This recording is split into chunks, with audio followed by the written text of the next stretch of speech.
सभी साथियों को मेरा नमस्कार। स्वागत है आप सभी का आज के जनसत्ता विश्लेषण में। आइए देखते हैं आज कौन सी खबरें आई हैं। प्रथम पृष्ठ पे है हमारे माननीय प्रधानमंत्री मोदी जी ने राष्ट्रपति जी से मुलाकात करने के बाद अब नई सरकार में लीडरशिप करने का एक फाइनल मेजॉरिटी ले ली है और नीतीश कुमार जी और नायडू जी के साथ मिलके आने वाले समय में नए परिवर्तन लाने की बात करी है। क्योंकि देखिए हम जानते हैं कि इलेक्शन होने के बाद जो भी मेजॉरिटी में होता है उनको राष्ट्रपति से मिलना होता है और प्रूफ करना होता है, दिखाना होता है। ये प्रक्रिया पूरी हो चुकी है। अब शपथ ग्रहण समारोह कल होगा, शाम को लगभग 7 बजे के आसपास उम्मीद की जा रही है।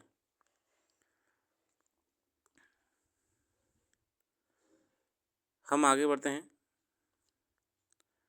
हमारे संपादकीय। बाकी ये जो आर्टिकल्स मैं नहीं पढ़ता हूँ इसका मतलब ये नहीं है कि आपको भी नहीं पढ़ने हैं, आप बिल्कुल पढ़िए।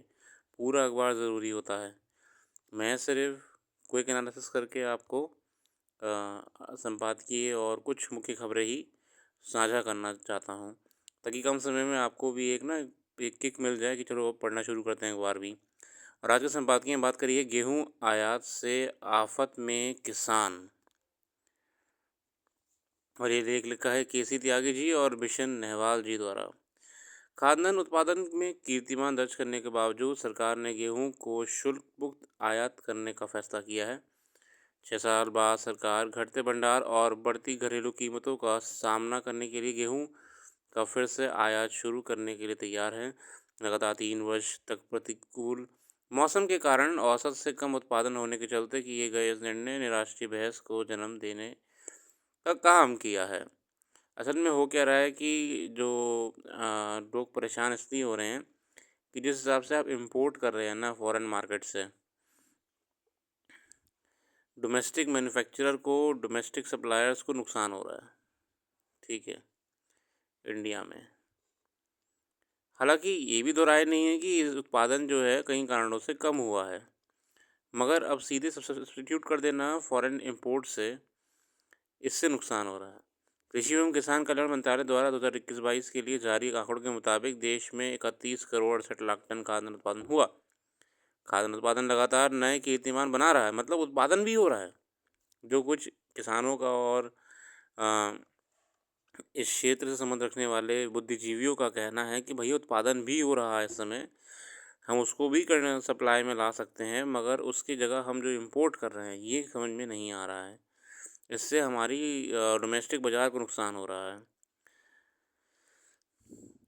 उत्पादन में गिरावट और आपूर्ति में कमी के कारण घरेलू गेहूं की कीमतें में थोड़ी बहुत बढ़त आई है, जो सरकार द्वारा निर्धारित न्यूनतम समर्थन मूल्य 2275 रुपये प्रतिकूल क्विंटल के आसपास है। बढ़ती कीमतों को नियंत्रित करने के और भंडार को फिर से भरने के लिए सरकार गेहूं पर 40% आयात शुल्क हटाने पर विचार कर रही है, जिससे निजी व्यापारियों के लिए शायद रूस से जैसे प्रमुख निर्यातकों में मामूली मात्रा में आयात करने का रास्ता खुल जाएगा। सरकार का ये कदम पहले से ही खराब मौसम और बढ़ती लागत की मार से जूझ रहे किसानों के लिए आत्मघाती प्रतीत होता है। ये लगभग सबका यही है मैंडेट कि ये गलत है। ये सच है कि आज भारत को खाद्य सुरक्षा की आवश्यकता है, लेकिन यह घरेलू किसानों की कीमत पर नहीं होनी चाहिए। मतलब देखिए, आप सप्लाई में इंश्योर कर रहे हैं ये अच्छी बात है, मगर इसको जो नुकसान हो रहा है हमारे घरेलू किसानों को, ये गलत है। ये गलत कह रहे हैं। शून्य शुल्क पर गेहूं आयात करने का सरकार का निर्णय भारतीय किसानों के लिए गंभीर चिंता पैदा करता है। सस्ते आयात से घरेलू गेहूं की कीमतों में गिरावट आ सकती है, जिससे किसानों को अपनी फसल का उचित मूल्य नहीं मिल पाएगा। इससे उनकी आजीविका और ऋण चुकाने की क्षमता पर नकारात्मक प्रभाव पड़ेगा। समय के साथ अप्रत्याशित मौसम पैटर्न, फसल की कीमतों में उतार चढ़ाव और अपर्याप्त संस्थागत समर्थन के कारण कर्ज का चक्र और गहरा हो गया है। साथियों, क्लाइमेट चेंज है, मार्केट डिसरप्शंस हैं। देखिए, क्लाइमेट चेंज है साथियों, है ना, वेदर चेंजेस होते रहते हैं। फिर मार्केट तो हमेशा ऊपर नीचे होता है, उसमें कोई नई बात तो नहीं है। डिमांड चेंजेस होते रहते हैं। ये फैक्टर वैसे भी किसानों को परेशान करते हैं। इसके ऊपर से एक अकेला फैक्टर जो हम इम्पोर्ट कर रहे हैं, ड्यूटी उसमें उन्होंने फ्री कर दी है। ड्यूटी फ्री कर दी, हम इम्पोर्ट करना शुरू कर रहे हैं। ये और ऐड कर रहा है प्रॉब्लम्स को, मतलब प्रॉब्लम्स को बढ़ा रहा है। समझ रहे हैं? सारी ये समस्या तो हमेशा रहेंगी, ये तो मतलब कहीं नहीं जाने वाली हैं। ऊपर से हमने ये भी कर दिया है इम्पोर्ट। इसके अलावा भारत के गेहूँ और चावल एमएसपी को वैध बनाना किसानों की एक सुरक्षा जाल का प्रदान करता है, जिससे उन्हें बाजार में उतार-चढ़ाव के बावजूद उनकी फसलों के लिए न्यूनतम मूल्य का आश्वासन मिलता है। यह आश्वासन उनके बिचौलिए द्वारा संकटपूर्ण बिक्री और शोषण से बचाता है। इसके अलावा भारत की गेहूँ और चावल जैसी कुछ मुख्य फसलों पर भारी निर्भरता इस भारी झटकों के प्रति संवेदनशील बनाती है। किसानों को दालों और बाजरा और अन्य सूखा प्रतिरोधी फसलों के विकल्पों में विविधता लाने के लिए प्रोत्साहित करने से समग्र खाद्य सुरक्षा और पोषण विविधता को बढ़ाया जा सकता है। मतलब यहाँ पे हम ये कहना चाह रहे हैं कि अगर हम डाइवर्सिटी ले आए ना प्रोडक्शन में, तो किसानों की इनकम रेगुलरली मेंटेन रहेगी, ये कहना चाह रहे हैं। इसके अलावा अगला लेख है स्थिर मुद्रा के ऊपर। भारतीय रिजर्व बैंक ने अपनी द्विमासिक मौद्रिक समीक्षा के एक बार फिर बैंक दरों में साथ कोई छेड़छाड़ ना करने का फैसला लिया है और आरबीआई अपने रेट्स चेंज नहीं करे हैं और ये मॉनेटरी पॉलिसी मीटिंग होती है, बाय बाय मंथली मीटिंग होती है, तो इसको लेके ये लेख है। देखिए मॉनेटरी पॉलिसी हम जानते हैं कि मॉनेटरी पॉलिसी जो होती है ये मौद्रिक नीति कहते हैं इसे हिंदी में हम लोग। इसकी कमेटी होती है मॉनेटरी पॉलिसी कमेटी, ठीक है ना। छः मेंबर्स की होती है, तीन आरबीआई के होते हैं इसमें और तीन इसमें भारतीय रिजर्व बैंक के होते हैं। सॉरी, तीन सरकार के होते हैं और इंडिपेंडेंट होते हैं और तीन भारतीय रिजर्व बैंक के होते हैं। ये लोग मिलते रहते हैं, इनकी मीटिंग होती रहती है।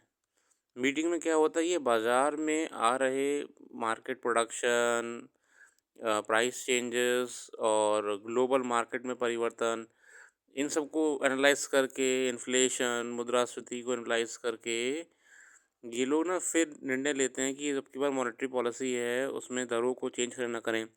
और मैं यहाँ कौन से दरों की बात कर रहा हूँ, अगर आप लोग अर्थव्यवस्था पढ़ते हैं, इकोनॉमिक्स पढ़ेंगे, तो आप पढ़ेंगे रेपो रेट, रेपो दर, रिवर्स रेपो दर, सीआरआर, एसएलआर, है ना, बैंक रेट, तमाम दरें। तो इनको इकोनॉमिक्स में तो नहीं जाऊँगा, वो तो पूरी अलग विषय हो जाएगा। इनमें परिवर्तन करके ना सरकार मार्केट को कंट्रोल कर पाती है ना, तमाम चीज़ों को। तो इसमें यही हुआ है कि अब की बार उन्होंने ऐसा परिवर्तन नहीं करा है। आगे देखते हैं। बाकी राजनीतिक खबरें इसमें तो आपके भी किसी काम की नहीं है।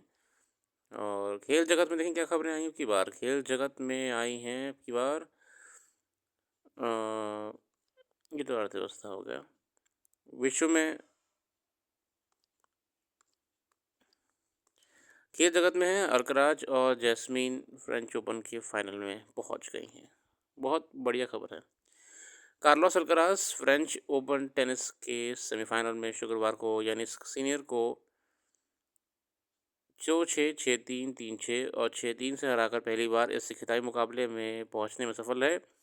रविवार को फाइनल में तीसरी वरीयता प्राप्त अल्कराज का सामने चौथी वरीयता प्राप्त अलेक्जेंडर ज़वेरेव और सातवीं वरीयता प्राप्त कैस्पर रोड में से किसी एक चुनौती होगी।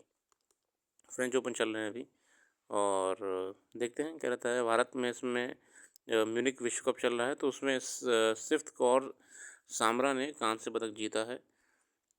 भारतीय निशानेबाज सिफ्त कौर सामरा को शुक्रवार को ISSF विश्व कप के अंतिम दिन महिलाओं की 50 मीटर राइफल 3 पोजीशन स्पर्धा के कांस्य पदक जीता है। गर्व की बात है इस देश के लिए, ऐसे खिलाड़ी मौजूद हैं।